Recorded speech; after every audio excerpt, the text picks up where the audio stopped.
हर एक धर्म में कुछ शिक्षाएं हैं, प्रैक्टिसेस हैं कुछ, और उन प्रैक्टिसेस से अब हम अपने ऊपर चीज़ों को लेके आ रहे हैं कि प्रैक्टिसेस होती हैं हर एक धर्म के अंदर, और उस प्रैक्टिसेस से, उन शिक्षाओं से ये डिफाइन होता है कि आप कौन लोग हो, आपका डीएनए क्या है, आपका स्वभाव क्या है, एज अ कम्युनिटी आप कैसे लोग हो, आपको किस दृष्टि से देखना चाहिए। जैसे क्रिश्चियनिटी है, क्रिश्चियनिटी में लव ऑफ गॉड की भी बात करते हैं, फॉरगिवनेस की बात करते हैं क्रिश्चियनिटी में, और क्रिश्चियनिटी में क्रूसेड्स भी थे।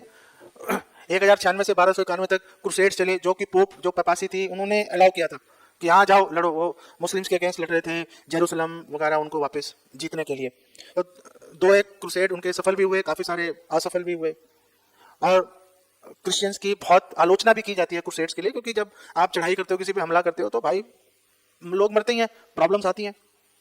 लेकिन अब सवाल यह है कि क्या क्रिश्चियंस जो हैं, क्या वो आज भी क्रूसेड की बात कर रहे हैं? आज क्रूसेड की बात नहीं कर रहे। तो हालांकि क्रिश्चियनिटी में क्रूसेड्स थे, क्रूसेडर्स थे, लेकिन फिर भी हम आज क्रूसेड से हम क्रिश्चियनिटी को आइडेंटिफाई नहीं करते।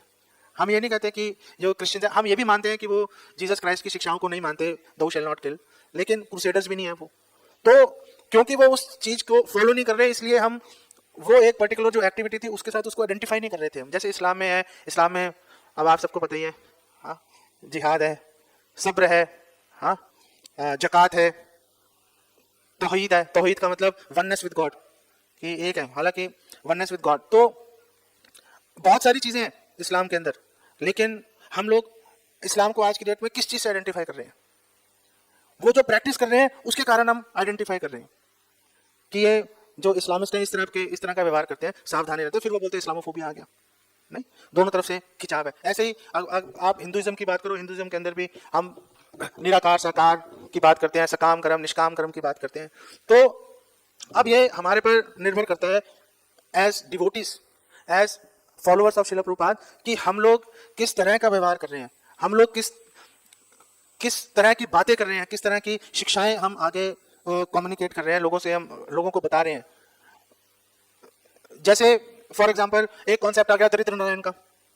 दरिद्र नारायण का कॉन्सेप्ट आ गया कि मानव सेवा, माधव सेवा, कि गरीबों को खिलाओ, गरीबों को खिलाओगे दरिद्र नारायण, तो नारायण प्रसन्न हो जाएंगे। और श्रील प्रभुपाद ने भी इसके विषय में बात की कि आप अमीर लोग जिनके पास पैसा है उनको आप धन दान देने के लिए आप उनको प्रोत्साहित कर सकते हो, लेकिन भगवान को दरिद्र नारायण बना के पैसा मांगना अच्छी बात नहीं है। वो नहीं कर सकते कि भगवान दरिद्र नारायण है, आप प्लीज पैसा दो, भगवान प्रसन्न होंगे। नहीं, आप बात कीजिए कि दान क्यों देना चाहिए, क्यों भगवान की सेवा में धन लगाना आपके लिए आवश्यक है।